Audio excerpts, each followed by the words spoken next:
சிஎஸ்கேவோட playing 11 எப்படி இருக்கு, எந்தெந்த பிளேயர்ஸ்க்குலாம் டீம்ல யாரா இருக்கு அப்படின்றத இந்த வீடியோல நம்ம பார்ப்போம். இது அபிஷியலா வந்த பிளேயிங் 11 கிடையாது, இது நம்மளே ப்ரெடிக்ட் பண்ணி போடுறது தான். ஓப்பனா 2 பேர் யாரு, ஃபினிஷர் யாரு, இம்பாக்ட் பிளேயர் யாருன்னு உங்களுக்கு டவுட் இருக்கோ எல்லாத்தையும் இந்த வீடியோல நம்ம டீடைலா பார்த்துலாம். ஸோ வீடியோக்குள்ள போறதுக்கு நம்ம சேனல் நீங்க புதுசாருங்க, இந்த வீடியோக்கு லைக் பண்ணிடுங்க, நம்ம சேனல் சப்ஸ்கிரைப் பண்ணி வச்சுக்கோங்க. வாங்க வீடியோக்குள்ள போலாம். ஸோ ஃபர்ஸ்ட் ஓப்பனர்ஸ் 2 பேர் யாரு அப்படின்னு பாத்தீங்கன்னா நம்ம ஆயுஷ் மாத்ரே அண்ட் சஞ்சு சாம்சங் தான். இதுல எந்த டவுட்டுமே இல்ல. ஏன்னா 2 பேரோட பெர்ஃபார்மன்ஸுமே சையத் முஸ்தக் அலி டிராஃபில பயங்கரமா இருந்துச்சு.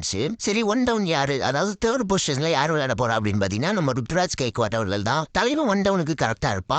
அண்ட் ஃபோர்த்தா யாரு அப்படின்னு பாத்தீங்கன்னா நம்ம டெவால் பிரவிஸ் அவர்கள் தான். நல்லா கொஞ்சம் அடிச்சு ஆடுறதுக்கு அந்த இடத்துல கரெக்டா இருப்பாரு. அண்ட் 5ஆவதா சிவம் துபே, ஸ்பின்னர்களின் யமன் அப்படின்னு நம்ம இவரை சொல்லிட்டு போயிட்டே இருக்கலாம். 6வது இடத்துல நம்ம அன்கேப் பிளேயர் கார்த்திக் சர்மா அவர்கள் தான். நல்ல ஒரு யங் பிளேயர், 19 வயசு தான் ஆச்சு, ஒரு ஆள வச்சா கரெக்டா இருக்கும். அண்ட் 7வது இடத்துல நம்ம தலைவன் தோனி தான். ஒரு 4-5 பால் பிடிச்சி ஒரு 20-25 நடிச்சாலே போதும். 8வது பிரசாந்த் வீர் தான். தலைவன் 6 அடிச்சா கிளியர் கட் தான், சும்மா கொடுத்தாம் போக்கலாம் வாய்ப்பே கிடையாது. 9வது இடத்துல நம்ம ஆப்கானிஸ்தான் வீரரான நூர் அகமத் தான். 10வது 11வது பொசிஷன்ல யார் விளையாட போறா அப்படின்னு பாத்தீங்கன்னா 10வதுல நம்ம நாதன் எலிஸ் அவர்கள் தான் விளையாட போறாரு. அண்ட் 11ல ஆஸ் யூஷுவல் கலீல் அகமத் தான் விளையாட போறாரு. சரி, இதெல்லாம் சொல்லி முடிச்சுட்டு இம்பாக்ட் பிளேயர் யாரு உண்மை சொல்லலையே அப்படின்னு சொல்லி நீங்க கேட்கலாம். இம்பாக்ட் பிளேயரா நம்ம உருவில் பட்டேல வச்சுக்கலாம். ஒரு 4-5 6 தலைமை இறங்கி எடுத்து விட்டானாலே போதும், கேம்ல பயங்கரமான இம்பாக்ட் கிரியேட் ஆக ஆரம்பிச்சிடும். பிளேயிங் 11ல ஒரு குறை அப்படின்னு சொன்னா டெத் பவுலிங் போடுறதுக்கு சரியான ஆள் இல்ல. எனிவேஸ் நம்ம இருக்கிறவங்கள வச்சு நல்லா பெர்ஃபார்ம் பண்ணாலே போதும், நம்ம ஒவ்வொரு கேமையும் வின் பண்ணிட்டு போயிட்டே இருக்கலாம், கப்பையும் தூக்கிடலாம். எத்தனை பிளேயர்ஸ் இருந்தாலும் நம்ம பழைய சிஎஸ்கே டீம் அப்படி இப்போ புதுசா மாறி நிக்குன்னு தான் சொன்னோம்.